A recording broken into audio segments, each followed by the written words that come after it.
Bonjour et bienvenue, j'espère que vous allez bien. Aujourd'hui, j'ai décidé de vous présenter quelque chose d'un peu différent.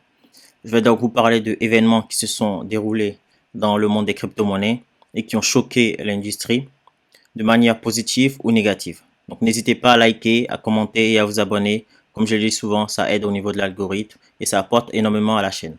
Donc sans plus tarder, nous allons entrer dans le vif du sujet avec notre premier événement, donc, et de manière chronologique, Mt. Gox. Donc Mt. Gox, pour ceux qui ne savent pas, c'était une plateforme d'échange de crypto-monnaies. Donc elle a été créée en 2010 au Japon, à Shibuya plus précisément. Et à l'époque, elle traitait presque 70% des transactions mondiales de Bitcoin, ce qui est assez énorme. Donc là, ce qu'il faut se dire, c'est qu'on est au tout début du Bitcoin.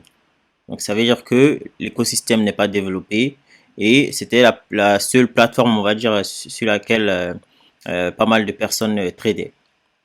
Et donc du coup, à l'époque, elle a été hackée, donc piratée, pour presque 744 000 bitcoins. Donc ce qui a entraîné du coup la faillite de cette plateforme-là. Ce qui est assez énorme. Et donc du coup, là, je pense que vous avez forcément, en tout cas sûrement entendu parler de Mt. Gox actuellement récemment. Pour la simple et bonne raison qui est que 10 ans après, l'affaire Mt. Gox n'a toujours pas été clôturée. Donc en effet, la plateforme doit rendre à ses utilisateurs près de 142 000 bitcoins, 143 000 bitcoins cash et pour environ 69 milliards de yens, ce qui fait environ 500 millions de dollars. C'est assez énorme comme somme. Et ça vous laisse imaginer le temps que vous devez attendre si vous avez on va dire votre argent bloqué sur une plateforme telle que FTX par exemple. Donc, faites très attention sur quelle plateforme vous tradez et nulle plateforme n'est à l'abri d'un hack ou d'un piratage ou même d'un effondrement total. Le deuxième événement qui a choqué le marché des crypto-monnaies, c'était pendant la pandémie. Donc, je ne sais pas si vous vous souvenez, en mars 2020, il y a eu pas mal d'annonces de confinement, ce qui a fait que le prix du Bitcoin, attends, Bitcoin il a 25 700. Attendez, il y a un truc qui se passe là. Oula, tout est dans le rouge là. Attends, on va aller voir sur Twitter.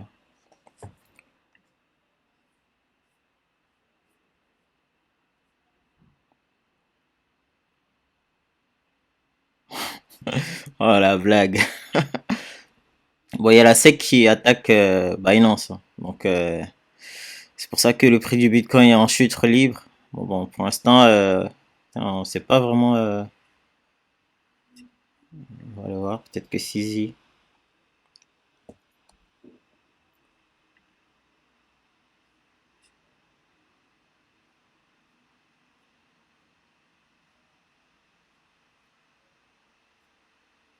Attends, mais pourquoi je vois pas de réponse de Sisi? Il a pas encore répondu? Ah si. Il dit pour l'instant, il sait pas en fait de quoi il s'agit vraiment. Qu'ils attendent d'avoir tous les points pour pouvoir répondre en fait à du coup à l'annonce de la plainte de la SEC. Ah putain. Bon ben j'espère qu'on n'aura pas un deuxième FTX, sinon on est dans la merde les gars. Bon, on continue. Bon, on continue. Donc du coup, pendant la crise de la 19, comme on dit, euh, les prix du Bitcoin donc a fortement chuté, descendant à presque 3 900 dollars. Donc ce qui est c'était assez énorme à l'époque. Donc tout le monde était choqué, on pensait que Bitcoin allait atteindre du coup les euros quoi. Et donc du coup, les gens ont paniqué, ça vendait leurs tokens, leurs crypto-monnaies. Je me rappelle même Ethereum était descendu à 200 ou 300 dollars, il me semble. Et donc du coup, c'est là même que j'en ai profité pour charger au maximum.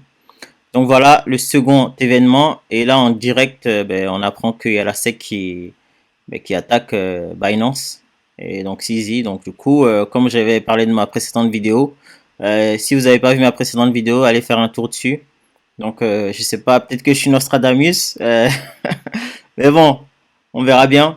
On verra bien comment ça va évoluer quoi. Bon, on va laisser le marché se calmer un peu. Et donc du coup, on continue avec le troisième événement qui a choqué le marché des crypto-monnaies. Et cela de manière positive, c'est lorsque le Salvador a adopté le Bitcoin en tant que monnaie légale et que tout le monde pouvait trader le Bitcoin de façon tout à fait normale dans le pays. Et donc du coup, cela a fait que il y a pas mal de pays qui ont par la suite suivi en fait l'idée de le Salvador, et ce qui est une très très bonne chose, je trouve. Et aussi, on a vu que récemment, par exemple, ils ont ouvert ce qu'on appelle l'Office national du Bitcoin. Donc, c'est une administration gouvernementale en fait qui est chargée de coordonner l'adoption du Bitcoin dans le pays. Donc, c'est un pays qui est, on va dire, en avance dans l'adoption du Bitcoin. Et d'ailleurs, leur président, Nayib Bukele, qui avait dit que lui, il avait prévu d'acheter un Bitcoin par jour jusqu'à ce que ça monte, quoi. Donc, ce qui est assez énorme, ça veut dire que c'est un pays du coup qui comprend l'importance de cette monnaie-là numérique et qui voit un peu dans le futur, quoi. Donc, c'est une très très bonne chose. On continue dans la chronologie avec la chute de Terra Luna et Do Kwon. Donc, pour rappel, le fondateur de Terra Luna avait créé une stablecoin algorithmique qui était USDC. Et donc, du coup, celle-ci a crashé, entraînant du coup avec elle des milliards de dollars de pertes pour des utilisateurs. La chute de l'écosystème Terra s'est déroulée de façon très très rapide. Donc, en effet, en l'espace de quelques jours, la valeur du token Luna a perdu presque 99,9% de sa valeur, passant de 70 dollars à 0 dollars. Donc ça allait très très vite. Sans compter qu'il y avait plusieurs utilisateurs qui avaient leurs fonds bloqués sur Encore Protocol, donc ce qui leur permettait de générer de l'argent, et qui ne pouvaient plus avoir accès à leurs fonds. Donc ce qui a entraîné pas mal de dégâts en dehors, on va dire, des crypto-monnaies au niveau personnel pour ces personnes-là. Donc il y a eu des suicides, il y a eu des gens qui étaient malades, qui n'avaient plus en fait accès à leur argent, et donc du coup c'était très très dommageable pour eux. Et on termine avec notre dernier événement qui a choqué l'industrie des crypto-monnaies et qui est encore d'actualité, la chute de FTX et de Sam Bankman-Fried. Donc pour ceux qui ne savent pas, FTX était la troisième plateforme de crypto-monnaie. Chute a entraîné un effet domino sans précédent jamais vu dans l'industrie des crypto-monnaies. Et donc cela a commencé tout d'abord par des soupçons de manque de liquidité, d'insolvabilité, et ce qui a entraîné par la suite un bank run, donc c'est-à-dire que tous les utilisateurs de la plateforme se sont rués sur la plateforme pour pouvoir retirer leur argent avant qu'il ne soit trop tard. Et donc du coup, ça a entraîné la chute de FTX et du coup du token de la plateforme FTT également. En termes de dommages collatéraux, on aura eu la faillite de BlockFi ou encore de Celsius. Mais il y a des rumeurs qui courent actuellement comme quoi la plateforme veut se relancer. Et du coup, si jamais elle se relance, est-ce que tu es prêt à mettre ton argent dessus et trader? Il existe donc de nombreux événements qui ont choqué l'industrie des crypto-monnaies.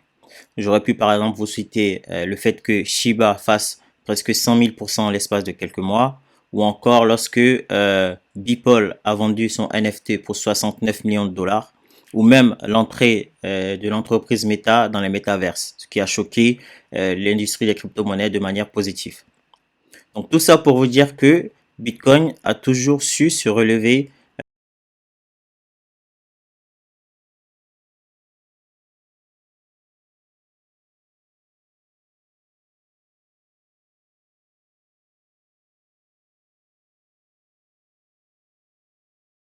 Si cela t'a plu, n'hésite pas à t'abonner, à liker, à commenter et à partager.